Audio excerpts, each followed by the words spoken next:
beautiful candidates. Later on, we are going to cut down to top 3. Sino kaya ang makakapasok sa ating top 3? Sino?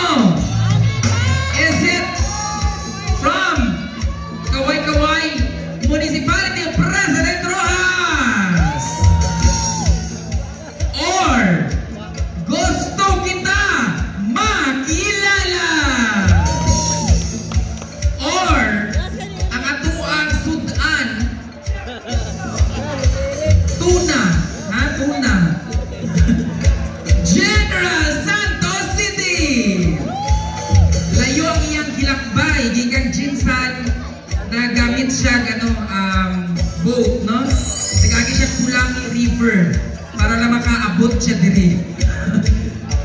Or from the municipality of Magpet. Kaway-kaway naman Magpet. Or, diba? Inaantok si Magpet. Ikaw ba naman? Grabe na mga pagsunay sa kinabuhi, no? Grabe ang muang gibaklay or gisakay. Labi namin matumba. Murag kaupat. Nangapiang na mga kandidata. Itaas ang kamay sa nangapiang. Okay. Ang uban gibunuog, no? So, talagang they are queen. Bisag gibunuog. Bisag kapila na mag-back tumbling. Ang ato ang kandidata, no? Grabe ka talented. Mga gymnastic, no? Mga gymnast. Kaya pag-ingon niya, matumba. Naguna pa ang back sa motor. Or, from the only city of North Cotabato, Kidapawan City. Kung asa daghan ang mukita, kita diri, kita dito, Kidapawan City. Or lastly, from Dagaya, Antipas. O, diba? Talagang ang daming fans ni Antipas. Bakit kaya? Maraming daghang pariente. Okay. So once again, to this beautiful candidate, congratulations in advance.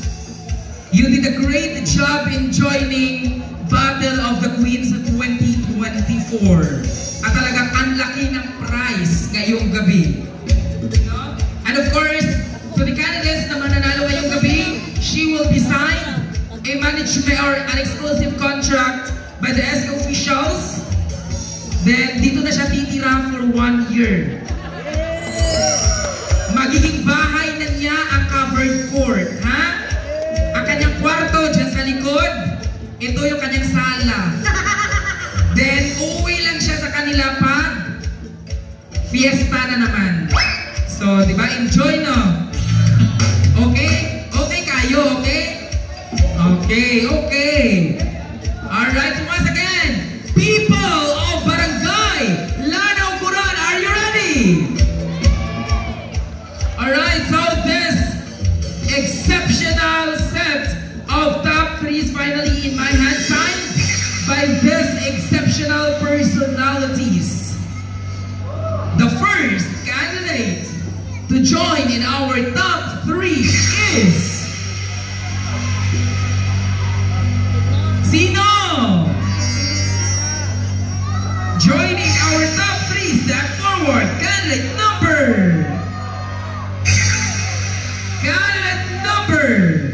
from the municipality of Antipas.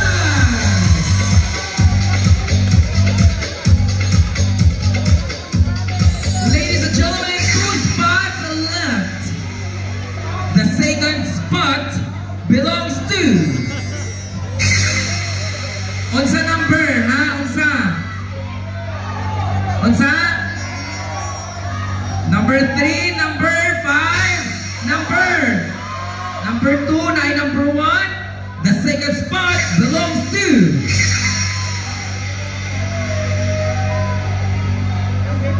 kung asa daghang sudan. Unsa? Marilog. Ladies and gentlemen, our second spot belongs to General Santos City. Pag-atay Firstly, candidate, pangatag tuna ha. Okay. Only one spot left. The last spot belongs to sino? Kinsa? Number? The last spot to complete this exceptional top 3 goes to Municipality of President Rojas!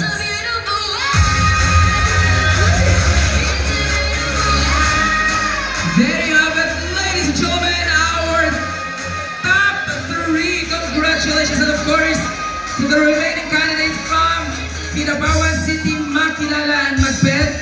Congratulations for joining Battle of the Queens 2024. They did a great job in joining this competition. Alright, so candidates, please move backward. Alright, so ang una kong tinawag kanina, candidate number 7 from Antipas. Step forward.